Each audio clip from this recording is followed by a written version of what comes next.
Hello and welcome to John and James Live. My name is John Hastings, and with my co-host, the man, the myth, the legend, Mr. James CeeLo. Today, James, we are going to be reacting to the MAHA report, so Making America Healthy Again, by Mr. Kennedy, I believe.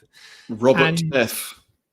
Robert F. Yeah, he's got this whole report that's gone out to conduct on the state of affairs in American health and well-being. We'll dissect what the report says, what's going on, what we think about it, how did they reach those conclusions, and I'm super interested to see what they're going to do about it. So we'll quickly kick off, James, by having a look at the report.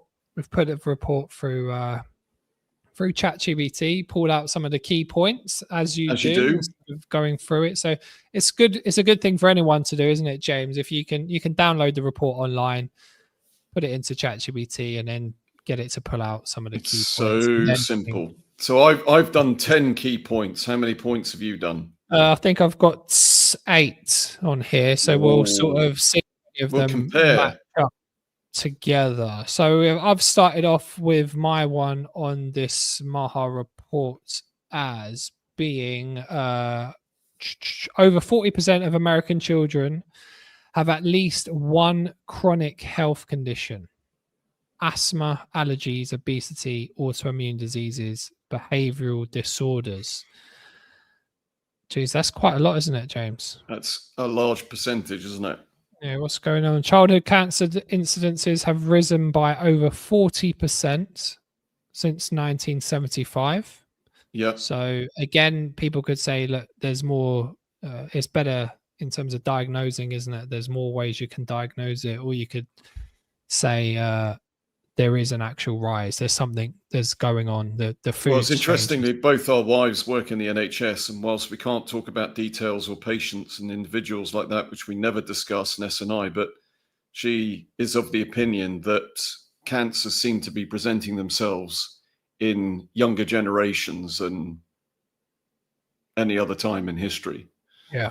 Yeah. So there's something going on. There is something going on, whether it's environmentally, whether it's the food we're eating, whether it's a lack of activity, but something is happening that she's seeing cancers presenting in much younger patients.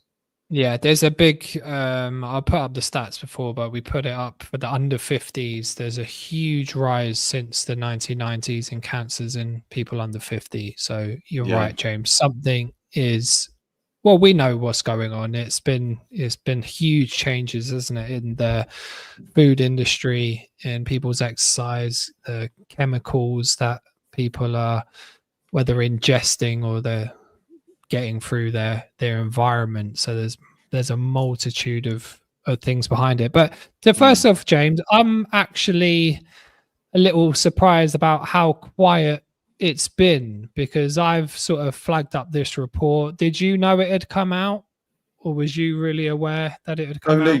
Yeah, only because of the post that you put up. Yeah, so I think it didn't wasn't launched to a fanfare of anything, was it? There wasn't a lot of publicity that I could see. Coverage on this, is there, to be honest? And I guess a lot of American media is sponsored by companies like Pfizer and big pharmaceutical. There's a lot of lobbying in like dairy industry, food industries, pharmaceutical industries, and they sort of own a lot of the media, or they're paying for it behind the scenes. So yeah, it throws a spotlight on those kind of companies, isn't it? Because they're at the heart of this, and it's not as sexy as Make America Great Again. This is Make America Healthy Again. Yeah, and you would have thought it's a double-edged sword with it, because you would have thought people would be a little bit up in arms because it's children, but on the other side, you think, if it is your children and 1 in 2 of them's got some type of chronic disease, it sort of elevates shame and guilt, doesn't it? So I guess it's more embarrassing to face it and sort of go with it, I guess. I mean, it is interesting, isn't it? They've kind of chosen to focus the report on children because it's going to be emotive, isn't it? you're talking about adults and adult health care, and the state of adult health is one thing, but as soon as you start involving kids in it, that's going to mobilize people. I would assume so. I'm just surprised how quiet it's been, James, to be honest. Yeah. It's really, really quiet. But it says on here, James, that 75% of children are now ineligible for military service. 17 to 24-year-olds. So, they invest so much into their military. So I think this is one of the primary issues, that their pool of people to join the army or the military, because they're spending so much on this, is reducing drastically because they're super sick. And we're talking about America here, but really America's just, they are the window to the rest of the world, aren't they? Everyone else is either one or two steps behind. We were speaking to people in India. They've got the same problems, massive diabetes issues. In Australia's obesity rates, England, UK, awful. Mediterranean, even very, very bad. So this is a global issue. Ties in, doesn't it? We've had these conversations around sort of, we've never been more exposed to health tech and the tools in which we can use to make us healthy. But it seems to not, they're seeming to, but we're in a situation where we're less healthy.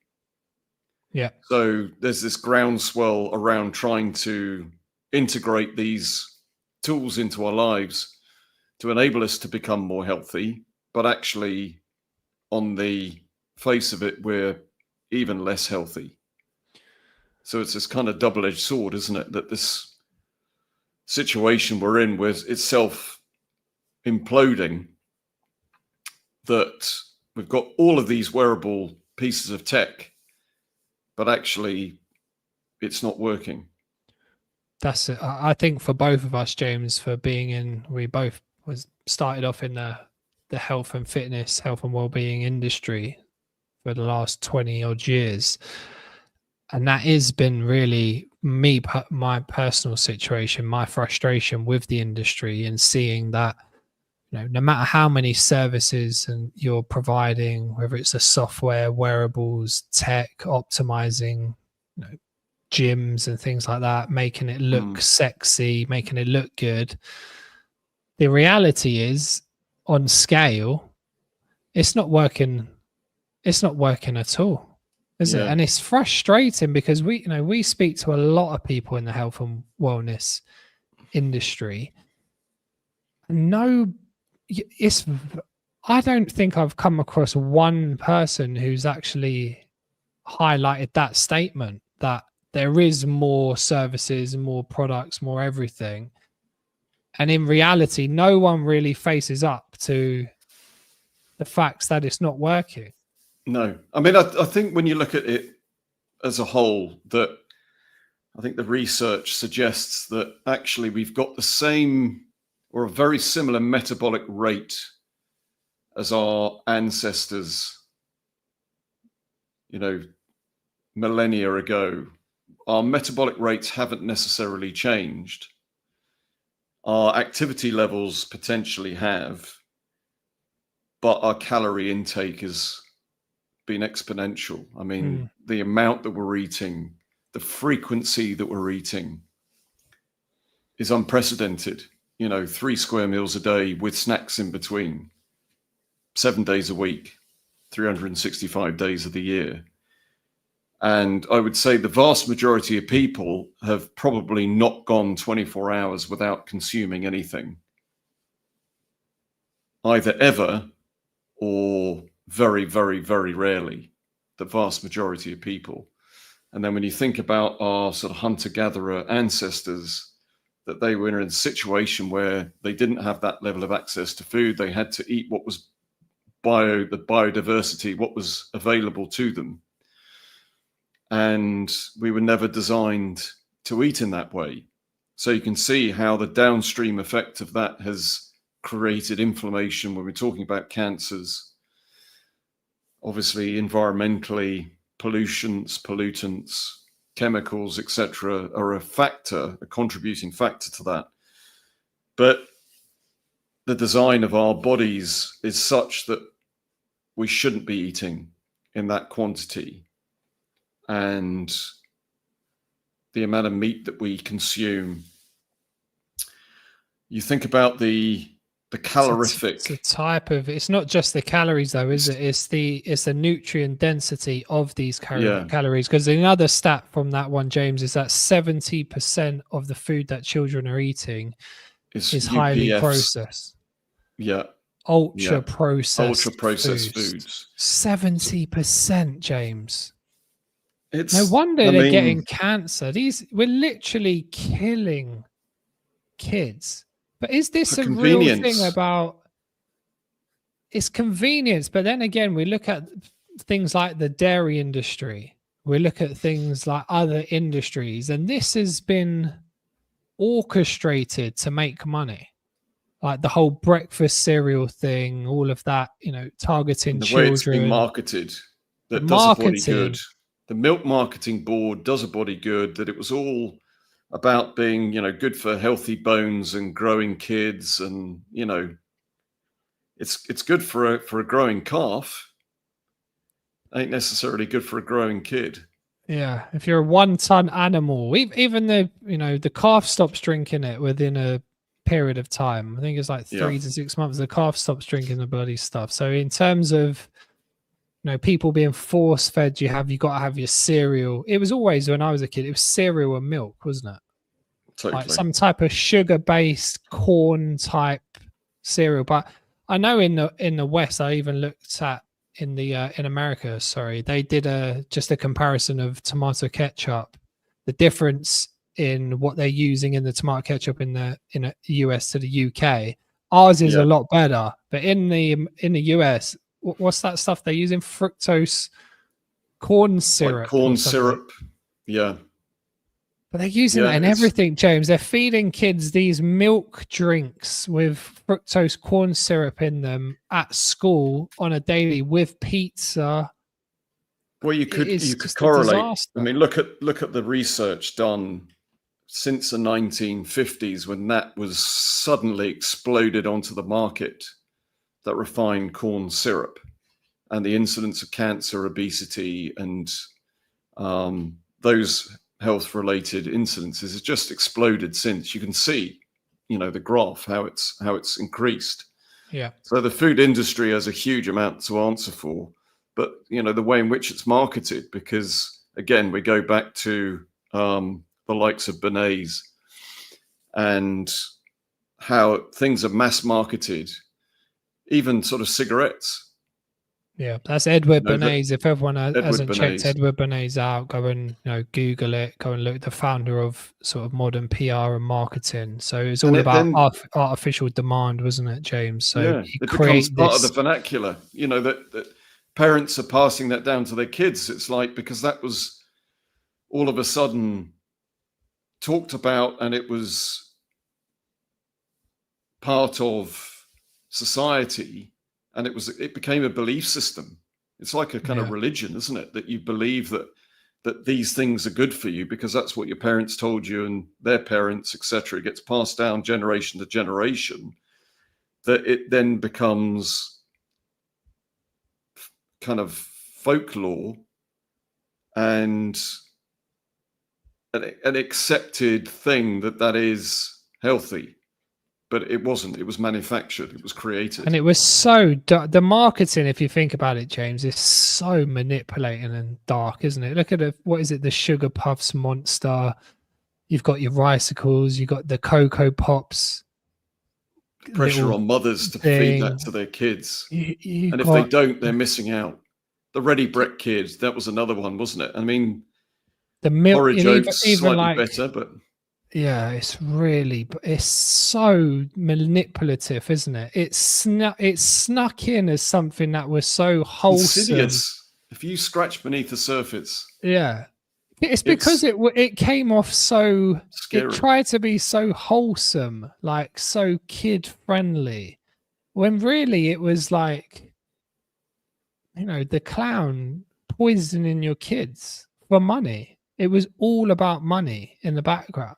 You know, the kid didn't need milk every day, freaking cartons of it, gallons of it.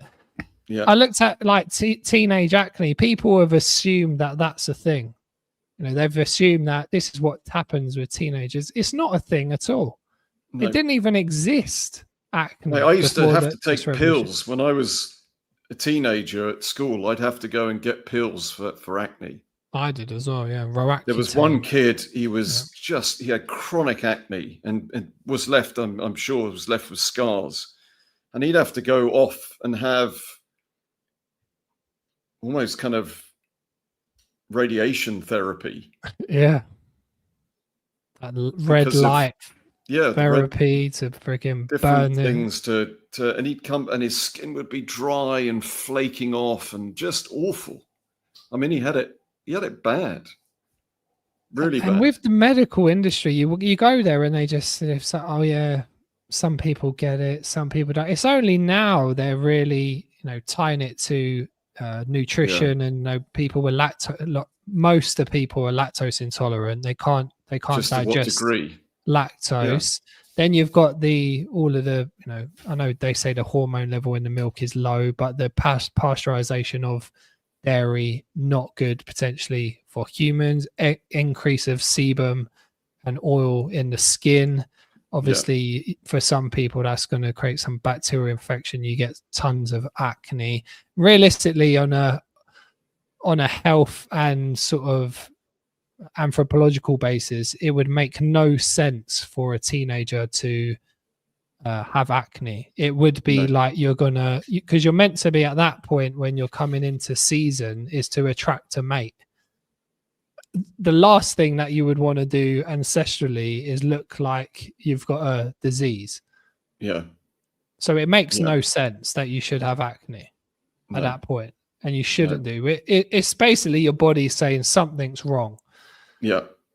Yeah. And you need to change it. So that is to perpetuate something and to lobby it. The amount of lobbying in those type of industries was post World War II was extreme, James. And this is what the report is saying. It's saying basically 95% of people that work in these industries are part of some other, you know, lobbying type industry as well. So they are sort of entwined, aren't they? It's interesting when you see reports that come out, or, you know, even charities.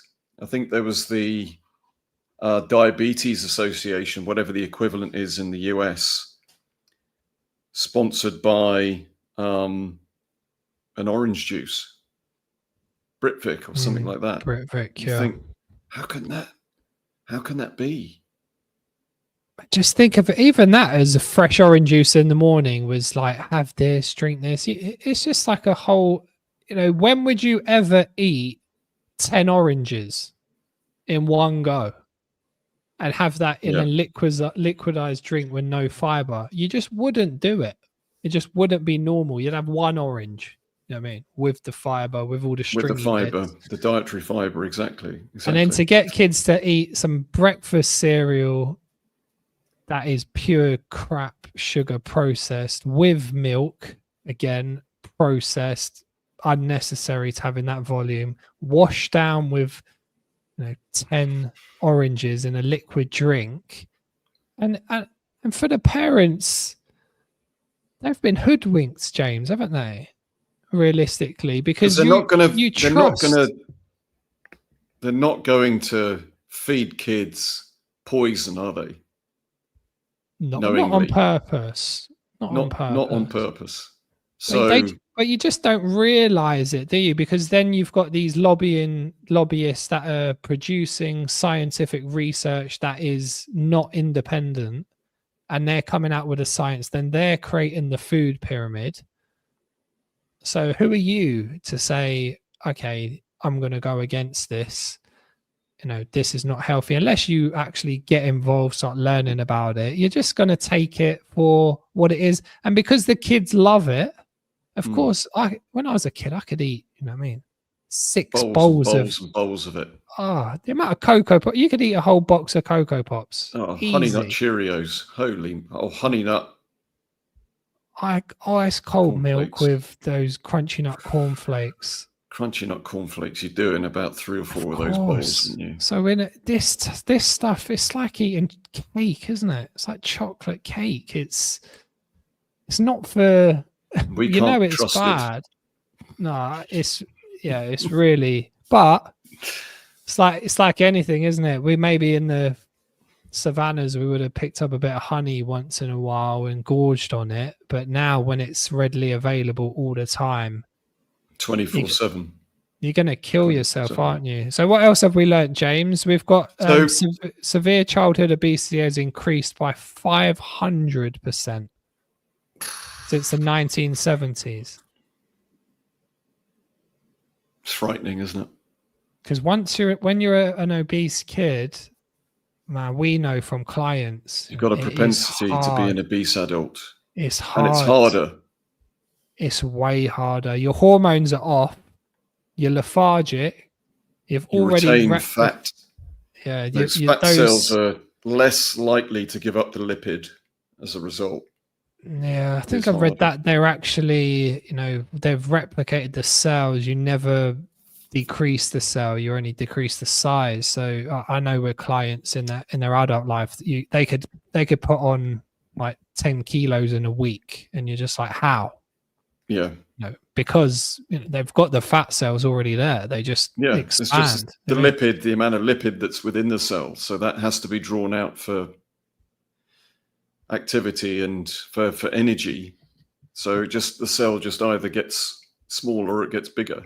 Yeah. It's that simple. I read some research on even people who have lipo. You would think that's removing the cell, but it's the effects of obesity either after lipo are quite high as well. I don't know if it's because they keep the same type of lifestyle or what, but I don't know.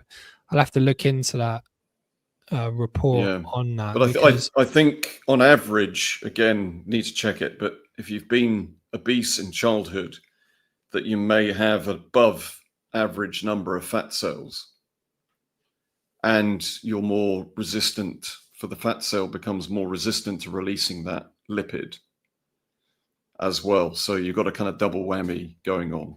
It's shocking, isn't it? So children, James, American children consume 17 teaspoons of added sugar per day. Wow. 60 pounds per year of sugar. Sugar is it used to be like people were scared of, saturated fat, wasn't it? And then sugar became the thing. We sort of learned like trans fats, the sort of fake butter, margarine was worse than anything. It's sort of nearer to a plastic. Hydrogenated fats, extremely bad. Heating oils as well, which can be not so good for you. But we know we got a sugar problem. It started off, I think, probably slavery days from the plantation. The sugar cane became a thing, and then it just become pervasive in pretty much everything. There's no nutrient real value, is there, in terms of what it gives you? But it's a calorie source, easily absorbable, and calorific. It doesn't sort of suppress your appetite at all, does it? And you end up eating a ton of it, and it's in everything. You don't realize you buy bread and you don't realize there's sugar in it. There's a piece of cake. You go to any coffee shops is the new pubs, isn't it? Everywhere you go into a coffee shop, and the food's tasty, but it's the Cocoa Pops equivalent, isn't it? So everybody's in there. It's just cake, pastry, sugar, brownies, millionaire shortbreads, muffins. I remember having a client, and I was thinking, she's not losing weight. Training every day. What's going on? And I said, get the food diary. What are you doing? What are you doing? Turns out she was having this pumpkin spice latte thing, after every workout session. This thing was about 600 calories of nearly pure sugar. And she wouldn't have been burning off 600 calories in that workout. That's for bloody sure. And I was like, oh my God. She's like, she didn't and that even in think liquid to, form as well. she Didn't even didn't think to have any put it thermic in. effect of eating. Yeah. That was straight. She's like, you get people. It's like, no, I'm doing everything. Everything's it's fine. No, what Yeah. are you eat? What are you consuming? And it's like a hidden.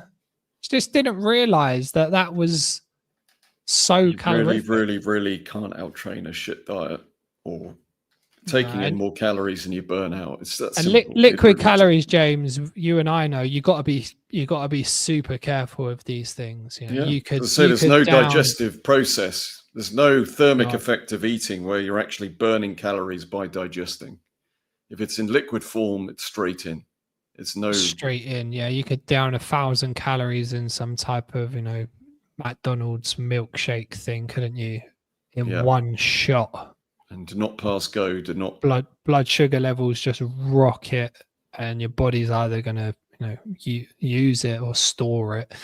Yeah, it's this is the bad. thing. This kind of glycogen. If you're constantly living off glycogen stores, you're never tapping into your fat stores. Yeah. So really, ideally, we want to get into a situation where we are depleting our glycogen and then tapping into fat, and that's that ketone or ketosis. So environmental chemical exposure as well. That was a big one, wasn't it?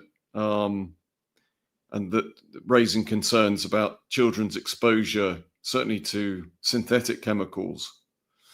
That's right. Yeah, we got that was number 3 on mine. Regulations. That was number 3. It says 40,000, over 40,000 chemicals are approved for use in the US, many untested in combinations. Pesticides, microplastics, dioxins are found in children's blood and urine, some at alarming levels. Children are especially vulnerable during development, in utero, infancy, puberty. Links to autism, ADHD, autoimmune disorders, and cancers are increasingly well documented. So, yeah, we've got the pesticide issue, haven't we? With spraying crop, Roundup, and then glyphosate. with the processed meat. So we've got to create the meat in the first place. So you're going to feeding these big animals like cattle a load of pesticide crop, whether that's soybean or whatever you're feeding this thing. It's not as common to have like grass-fed, free-ranging meat. But you're feeding the animal rubbish, whether it's the chickens, the cows and things like that. Then you're giving the animals sort of antibiotics and stuff because it's a cost thing. So if they get infections, you want to have this animal last, and you're basically milking the animal to death, aren't you? Yeah, and they're making them grow at an unnatural rate. Yeah, steroid use, steroid injections. Yeah, and I've seen horrific things that udders are, basically on the floor gaining infections. You're putting antibiotics into this thing. You're artificially inseminating on a constant hamster wheel, and then you milk the thing to death, and then you kill it. It's pretty. It's great, isn't it? Yeah, and then you're eating the thing. So it's not like, I'm not saying meat eating's bad. I'm just saying the way we've done it in the past has been completely different. People even it's like the mass production. It's the mass production. That's the problem. Even my grandparents would say, look, we didn't eat meat every day. It was like, Sunday best, or maybe we'd have it for Saturday, bubble and squeak Sunday, that would last on to Monday. So maybe you'll get 3 days of, some meat in there. But you're talking about more grass-fed meats, like naturally roaming animals, not necessarily, they are obviously reared for slaughter, but again, in America, if you're in the outback and you hunt some elk, and you kill one elk and it'll last you a couple of years if you put it in the freezer, that's totally different from this entirely mass produced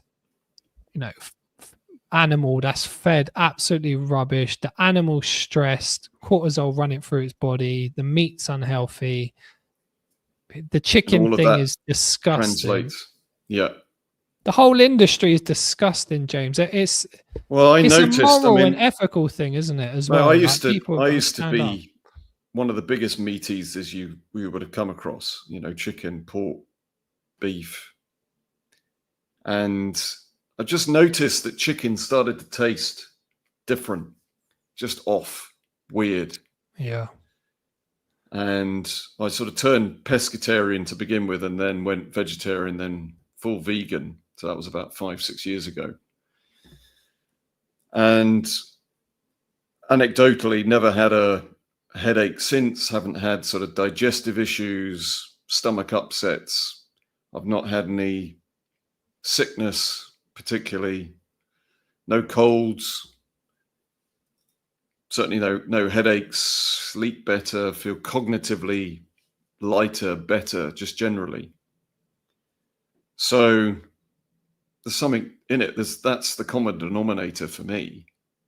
Yeah, I know it's a high, and I was a vegan a few years ago for a couple of years, but I've reverted back to meat, and predominantly because I was eating, meat alternatives, like these meat-free burgers and some other stuff, and I thought, oh, man, this is not very healthy either, and I was No, that's not the lazy way. with like lentils, beans, and I wasn't digesting them very well, probably because I wasn't.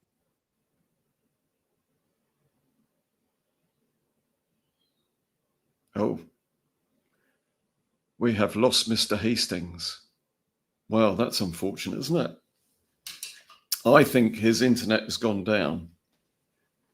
So I'm going to try and pad a little bit, or we may just end it here. But I will keep going until he comes back. Hopefully he will. So that was the environmental chemical exposure. Number 4 was digital age and physical inactivity.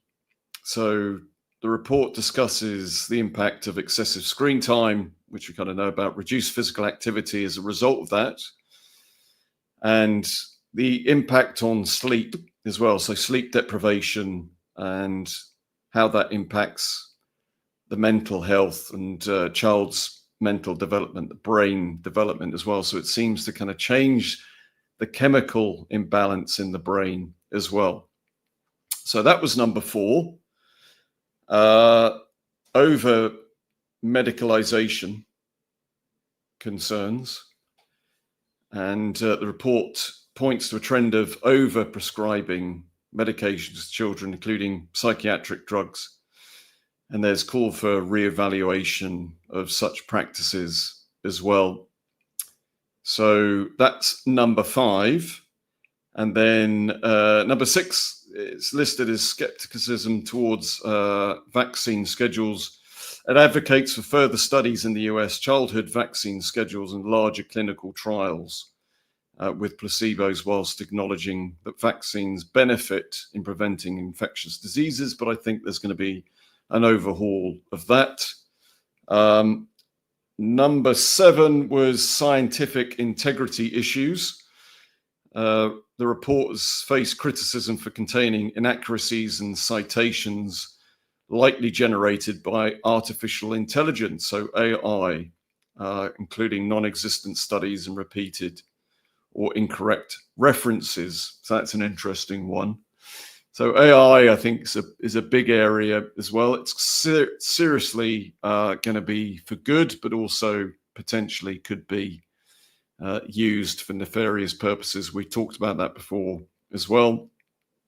Number 8, political and scientific controversies. So some sections critical of corporate lobbying and pharmaceutical influence were reported, and they're trimmed by the White House before release, reflecting internal conflicts within the administration, apparently. Interesting. Number 9, policy recommendations are pending. While the report serves as a diagnosis, specific policy recommendations are expected to be released in August 2025, this year. And then the final one, number 10, in a budgetary context, the MAHA initiative coincides with the GOP passed budget plan that could reduce healthcare and food assistance funding, drawing criticism for potentially undermining the report's health improvement goals. There you go. Well done, James. Are you there, mate? Are you back? Yeah. There was a power outage. You carried on like a pro. We're finished, mate. So you can just leave. We've gone through. Did you go through the points? Did you? Yeah. So number 10 was budgetary context. Yeah, it's huge, isn't it? Really, this whole conversation is huge. There's a massive problem. I'm super interested in how they approach the solutions. Because it's one thing saying it, isn't it, and bringing it to attention. It's another thing being able to actually adjust the whole system to see if you can, make America healthy again. So, do you think they're going to do it, James? Are they going to follow suit? I am very skeptical. Unfortunately, I think it's a huge undertaking, and I don't know how.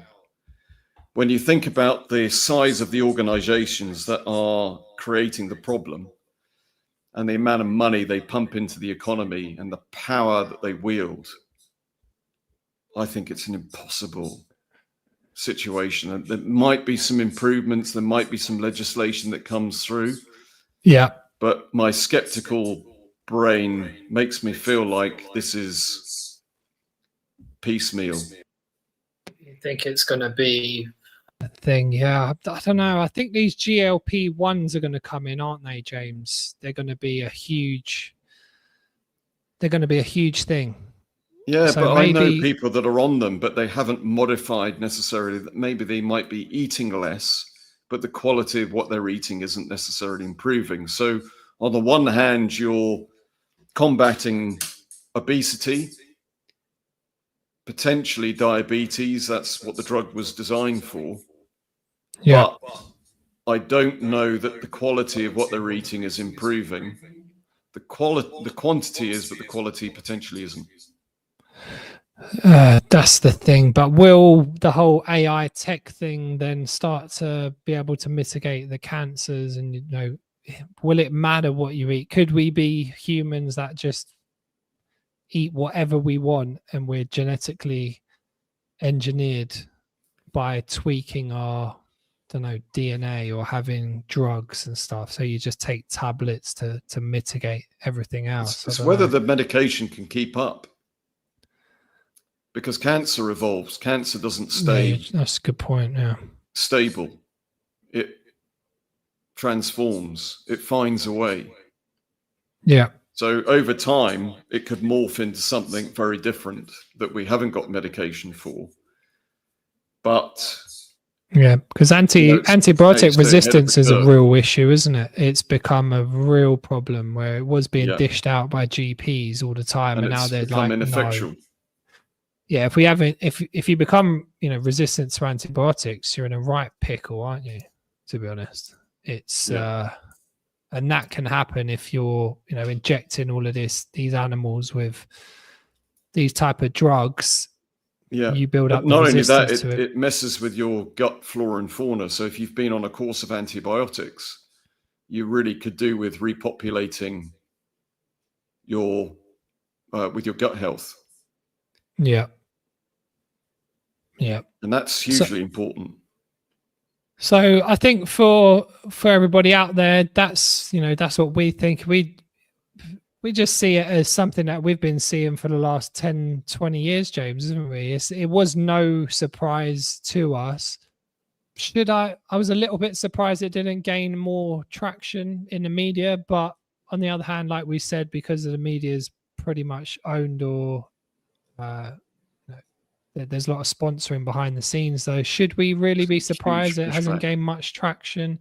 No. And because there's so much profit incentive in the management of sick people, then should we even be surprised that the society is becoming more sick. There's loads of money in diabetes. There's loads of money in, we didn't speak about mental health, but the mental health crisis is a massive thing. But there's loads of money in antidepressant drugs and anti-anxiety drugs, and it's the onset of ADHD now, which seems to be becoming more widely recognized and prevalent.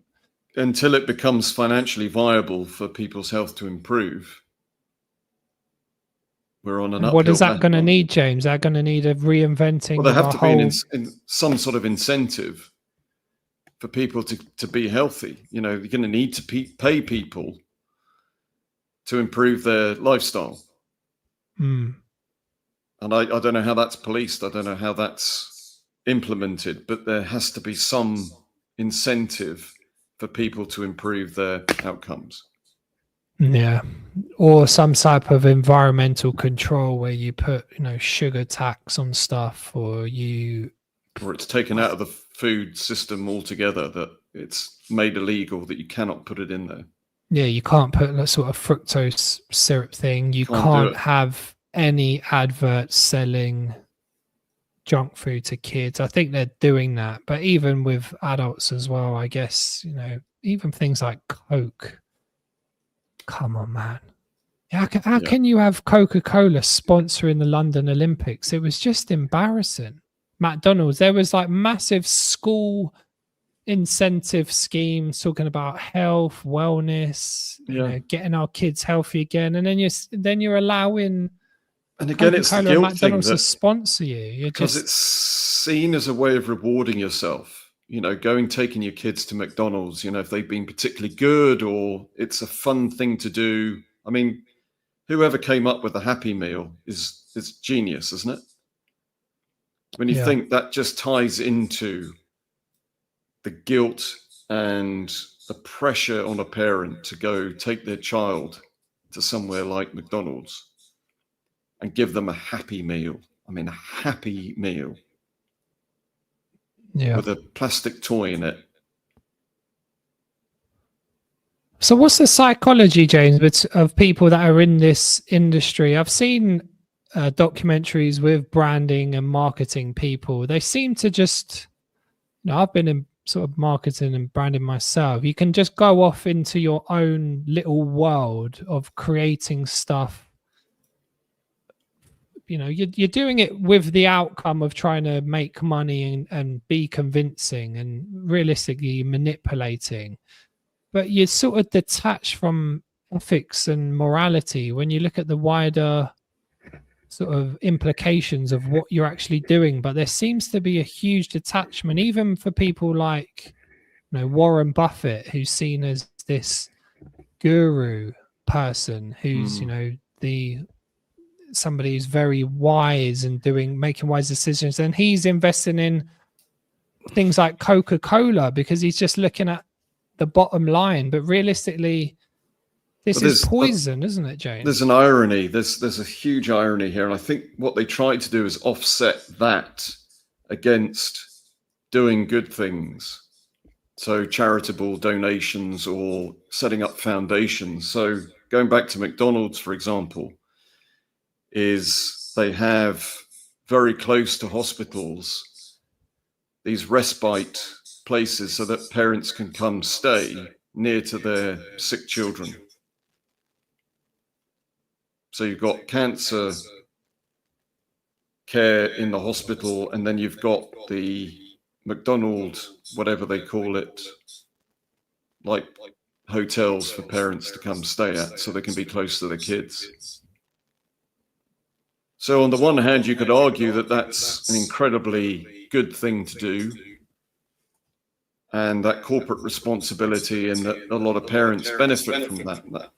You can't ignore that. But why does it need to be there in the first place?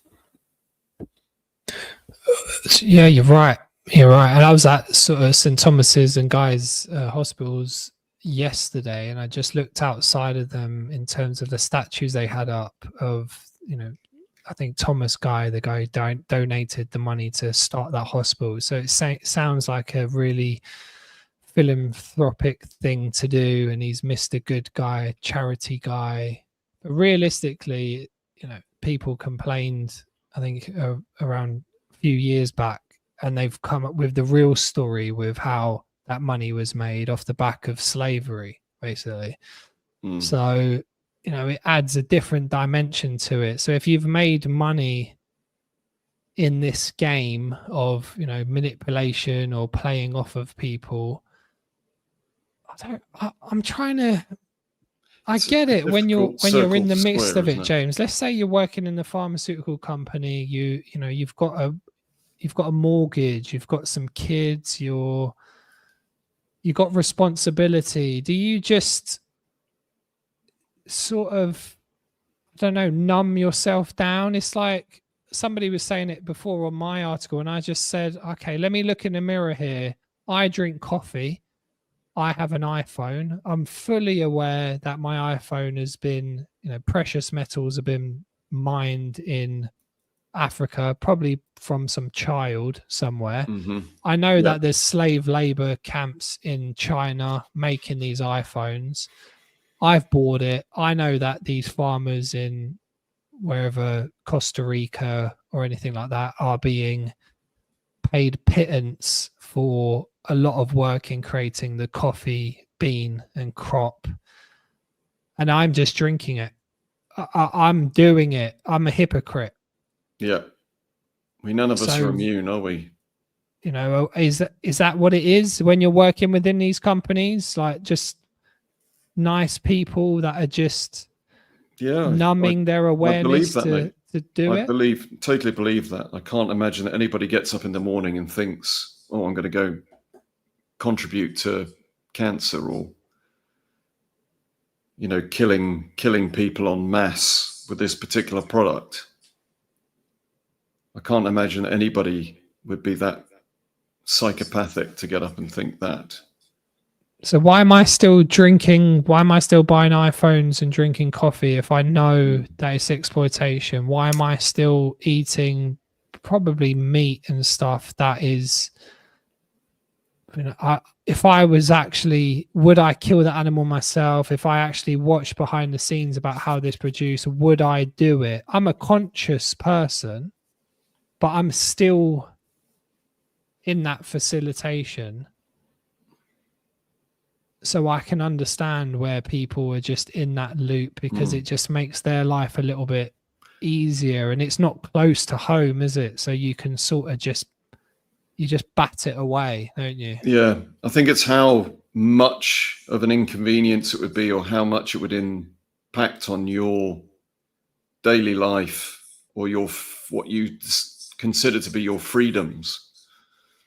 So like, we use our phones now for business, for communication, for entertainment. And to have that taken away from you is going to be a big impact right now. So you kind of choose your battles, I suppose. You look at things that you are willing to sacrifice and the things that you're not willing to sacrifice. And you won't go to the places if it's too much of an impact, if it's going to really inconvenience you or make you look too deep into your soul, that potentially will prevent you from scratching beneath the surface. So I think for me, in terms of me, I don't know, I would be lying if I said there was this huge animal welfare thing at the beginning. It was a very personal, selfish decision. I just wanted to feel better.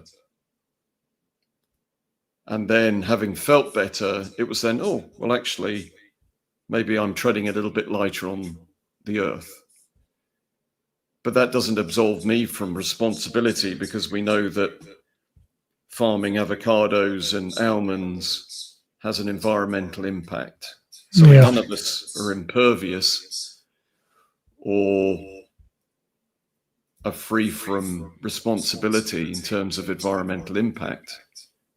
But maybe it's just a little bit less than if I did eat meat. Yeah, you're right, James. I sort of get it. It's and that's probably the hardest thing, isn't it? To navigate that that awareness, and we sort of want to. You can. It's easy to judge other people, but then you look at you look at yourself and you think, oh, I'm a hypocrite here. I mean, I'm eating this stuff, I'm drinking this, I'm buying these products. And I guess for me, I'm one of those people who I get, people want freedom, they want agency to do what they want, but I would don't rather want to be told that you can't.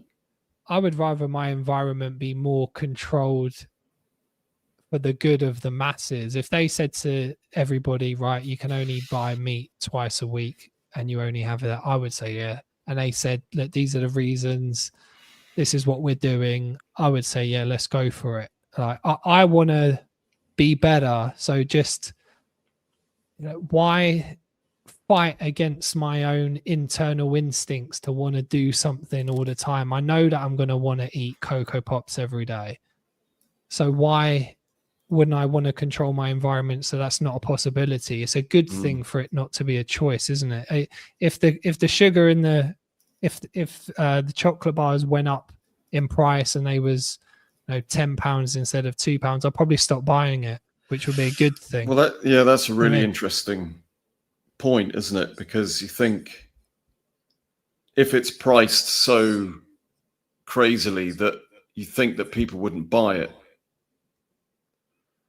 the desire is so intense that maybe that would even increase the want. But people say you're punishing the poor people, James, and you're only allowing rich people to have their freedom of choice. But I'm thinking about what's good for me. Is it better for me to control my environment? Would it be better if the government said you have to exercise and turn up and clock in at a gym 3 times a week? Like, otherwise you're going to be, £500 going to be reduced from your wages. Benefits. Yeah, it sounds crazy, but it's actually a good thing, isn't it? It's good for you that you have to do it. Obviously, there has to be like caveats to it. Like, it would be feasible for you to actually do it, but in general terms, orchestrating your environment to be better for you or be more controlled is not always a bad thing. Sometimes freedom of your desires is not necessarily. Well, it comes down to, your political system. Either we're talking about a dictatorship, in which case, or it's population control. So looking at China, Russia, where compliance is pretty high, or there's severe consequences. Yeah. That our freedoms are such that we have choice, we have agency, decisions, and we're not being dictated to. Yeah, it's like the COVID vaccine, isn't it? If they told you have to have it, I didn't get it. I was very resistant to it.